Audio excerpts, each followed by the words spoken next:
सभी के लिए राधे राधे। आज हम पढ़ेंगे अव्यय का टॉपिक। सबसे पहले आती है अव्यय की परिभाषा कि अव्यय किसे कहते हैं, अव्यय कौन से होते हैं और जो अव्यय होते हैं अव्यय कितने शब्दों से मिलकर बना है और जो अव्यय होते हैं अव्यय की परिभाषा क्या होगी। तो अव्यय वे शब्द होते हैं जिनमें कोई भी लिंग, पुरुष, वचन या विभक्ति आदि के आधार पर कोई परिवर्तन नहीं होता है, वे क्या कहलाते हैं? अव्यय कहलाते हैं।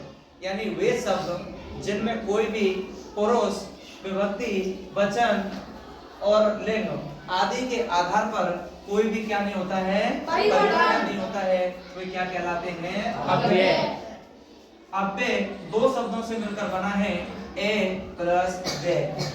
ए का मतलब होता है नहीं और व्यय का मतलब होता है खर्च। यानी वे शब्द जिनमें कोई भी लिंग, पुरुष, वचन, विभक्ति के आधार पर जिनमें कोई परिवर्तन नहीं होता है, अर्थात जो बिल्कुल खर्च नहीं होते हैं, वे जैसे के जैसे बने रहते हैं, वे क्या कहलाते हैं? अव्यय।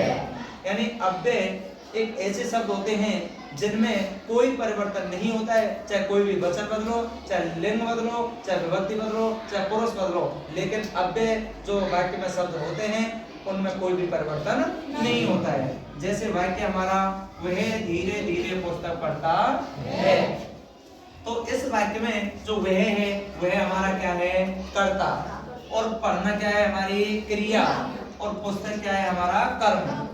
अब जो धीरे धीरे बचा था वो धीरे धीरे हमारा क्या होगा? अव्यय होगा। कैसे? जैसे वह, अब वह की जगह हमने लिख दिया कि वे सब धीरे धीरे पुस्तक पढ़ते हैं, तो वे सब अगर हमने लिखा था तो हमारा क्या बदल गया था? वचन बदल गया था, क्योंकि वह हमारा प्रथम पुरुष एक वचन का है, लेकिन जब वे सब लिखी तो प्रथम पुरुष तो बहुवचन का हो गया। तो पढ़ता है कि जगह पे क्या आएगा? पढ़ते हैं। वह धीरे धीरे पुस्तक में से पढ़ता है या धीरे धीरे पुस्तक से पढ़ता है, तो अब हमने क्या बदल दी? विभक्ति, क्योंकि पुस्तक से पढ़ता है तो यहाँ पर तृतीय विभक्ति हो गई। लेकिन धीरे धीरे में कोई परिवर्तन हुआ क्या? नहीं हुआ।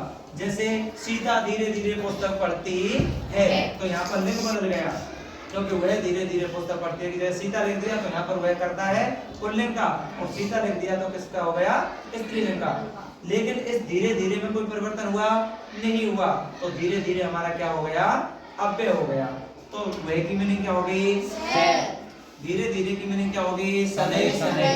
पुस्तक की हो जाएगी पुस्तकम, और पढ़ने की मीनिंग होती है पढ़।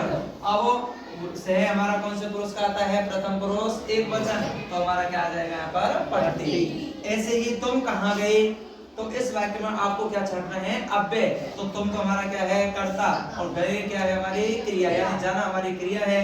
और जो कहाँ शब्द है जिसकी मीनिंग क्या होती है? पुत्र। तो ये हमारा क्या हो गया? अव्यय। जैसे तुम सब कहाँ गए, वह कहाँ गया, हम सब कहाँ गए, लेकिन सब में मतलब पुरुष विभक्ति चेंज हो गई, लेकिन इस कहाँ में कोई परिवर्तन नहीं हुआ। तो कहाँ अर्थात संस्कृत में इसको क्या कहते हैं? पुत्र। तो पुत्र हमारा क्या हो गया? अव्यय। इस वाक्य में वह घर नहीं गया, तो वह हमारा क्या है? कर्ता, और गया क्या है? हमारी क्रिया, और घर क्या है? हमारा कर्म। अब इसमें बचा क्या हमारा? नहीं। तो नहीं की मीनिंग क्या होती है संस्कृत में? तो नहीं हमारा क्या हो गया?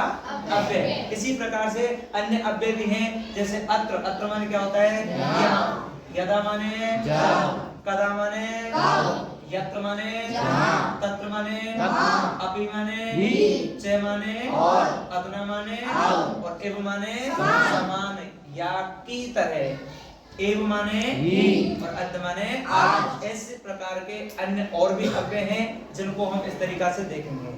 तो अव्यय की पहचान होती है कि यदि वाक्य में जो कर्ता हो, क्रिया हो, कर्म हो, कर्ता, क्रिया और कर्म के अलावा जो बचता है वो हमारा क्या कहलाता है?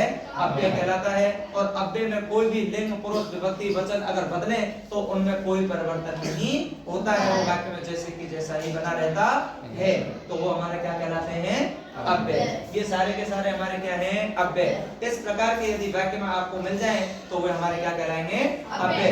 यदि इसी प्रकार से आपको अगला टॉपिक जो आप कहोगे वो मिलता रहेगा। और हमारी वीडियो अच्छी लगे तो लाइक करें, शेयर करें और चैनल को सब्सक्राइब करना ना भूलें।